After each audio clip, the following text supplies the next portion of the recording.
round 2 of the Women's Six Nations gives us some really interesting matchups. My name's Mark. Let's talk rugby.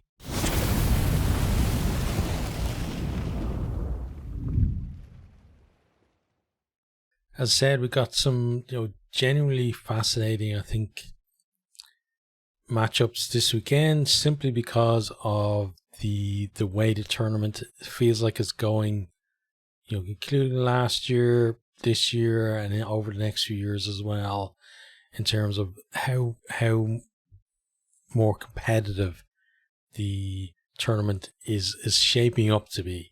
At the moment, it feels like, England, definitely the best team. They won how many in a row now? France second, and then you have the other 4 teams kind of scrapping amongst themselves, but also trying to close that gap to the top 2. So this weekend will tell us, I think, a bit about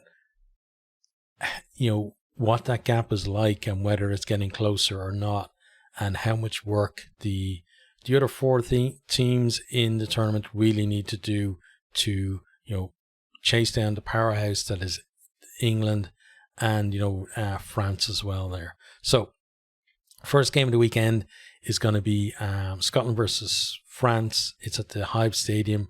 Kickoff is 2:15. If you're watching in Ireland, you can catch it live on RTE. So these teams last year, it was obviously game was in France, but it was France 55, Scotland 0. So Scotland getting nilled last year and just completely blown away as well. So I think the first thing for Scotland is to not get nilled. I genuinely don't think that they're going to trouble France in terms of winning. Sometimes France can be a little off. I think it's certainly more likely, or even though it is unlikely, it's more likely to catch France on an off day than it is to catch England on an off day in this tournament. But I think it's shaping up to be a France win, and Scotland's. I'm sure we talk like if you're in the Scotland camp, your ambition is to win the game, right? But if we look at it a little more realistically, I think Scotland, in terms of targeting this game, first of all, don't get nailed. Second, try and make that not getting nailed, getting over the line at least once for a try. And then third is to pretty much try and win a quarter of the game, have a 20-minute period where you're clearly the team on top. And, if they can do that, I think that shows progress compared to last year against France. France, for their part, it's already looking like it's going to be England-France showdown for the championship, with England obviously still being the clear favourites. So for them, this is another, game where they've got to navigate it. They've got to try and get the, get the bonus point. And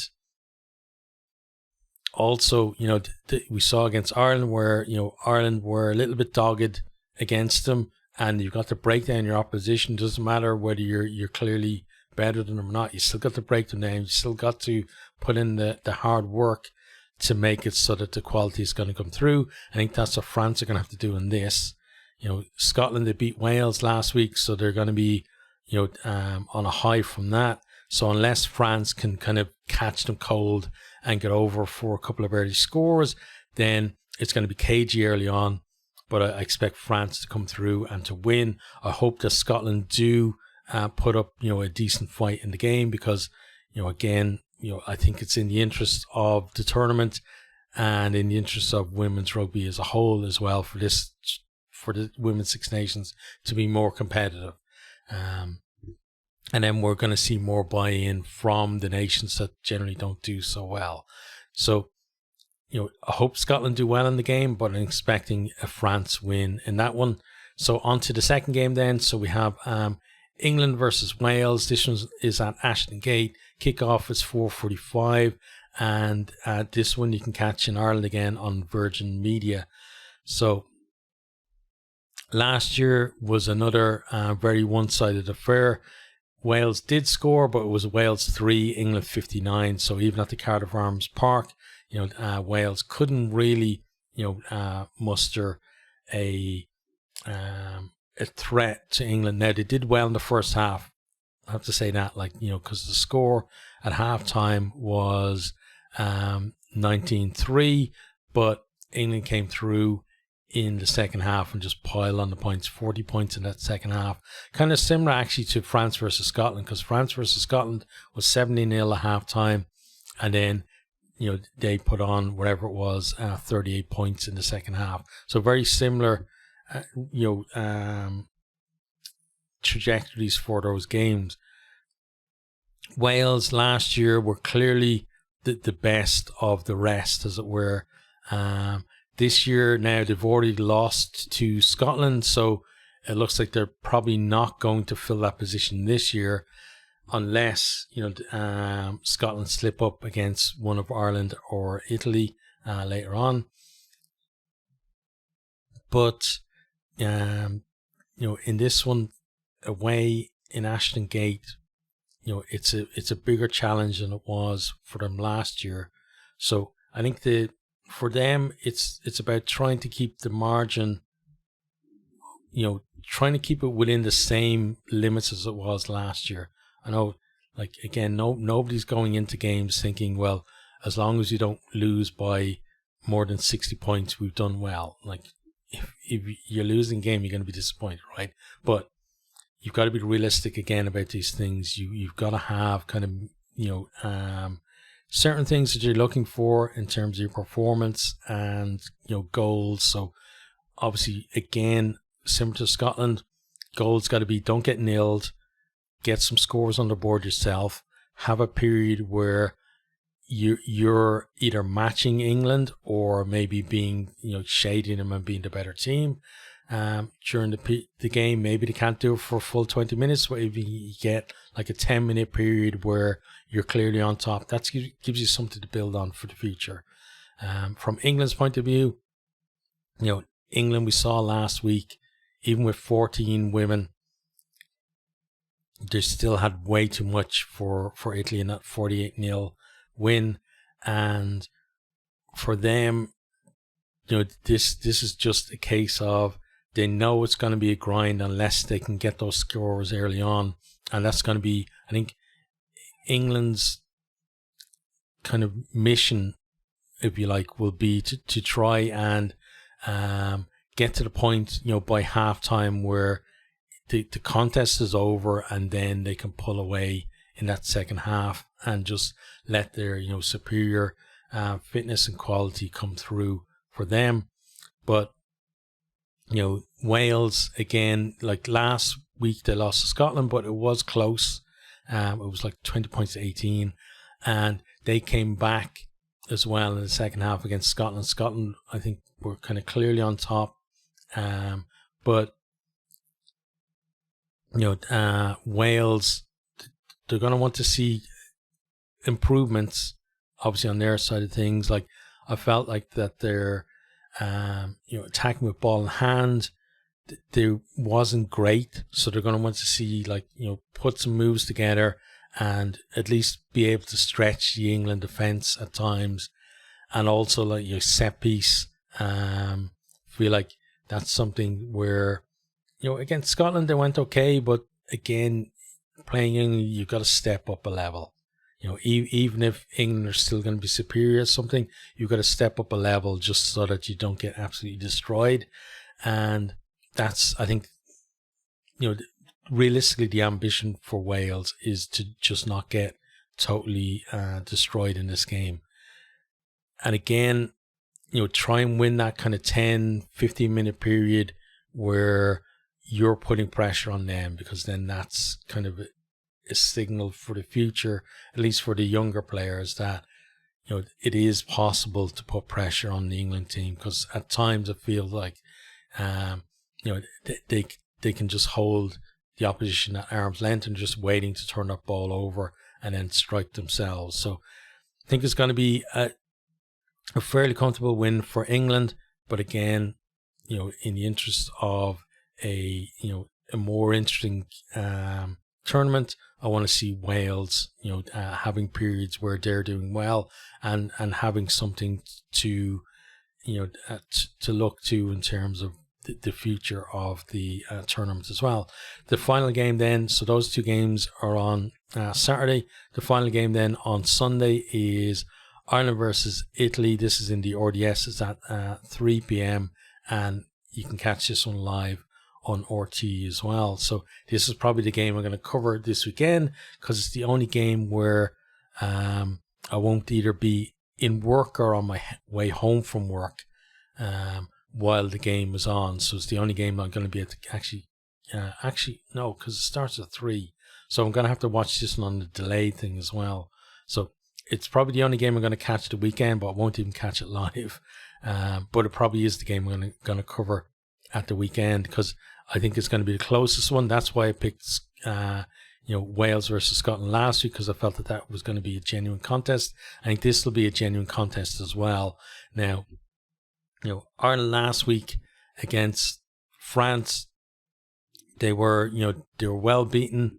What was the score again? It was 38-17. It was 17-3 at half time. Ireland scored a couple of tries in the second half, and towards the end, that's where they got those tries. So it was good that they were able to. They had a period where they kind of held France out and stopped them from getting that bonus point try. France got the bonus point try and added on some points. Then Ireland were able to rally towards the end and get a couple of tries themselves. So that in itself was good for them. From Italy's point of view, they did so well holding England out for such a long time, holding at 0-0. England then go down to 14 and, they continue holding them out. But then as soon as England scored, you just knew like that, England were going to go on, kick on from there. And that's what they did. Like Italy will be disappointed at the fact that, they didn't at least get over for a score themselves. Getting nilled against 14, has to be, deflating for them to do that. Even though, England, clearly the best team in the world, still you would hope that against 14 women that you would be able to at least get over once for a try. This one though, coming into this one, they would feel certainly more confident. Last year, this, in hindsight, turned out to be the wooden spoon decider, and Italy won it fairly comfortably, 24-7 in the end. And I thought that their handling last year in the game between these two was a big part of the difference between the teams. Those the ability to offload it, to tackle, to keep that ball moving and not make mistakes under pressure as well when attacking, really was a big difference between these teams. And Italy are going to hope that it's going to be the same this year. Ireland a little bit rejuvenated. People are talking about, Ireland, because for a long time, Ireland were kind of number 3 team and were the only team out of the other 4 teams, as it were, that had some outside chance of getting a title, and they won a title or 2 as well in that period. A lot of people saying, like Ireland, new coach now, and they're starting to look a bit better, so they should be targeting winning their 3 home games. For me, winning the 3 home games would be absolutely amazing, stellar performance and a huge leap forward for this team.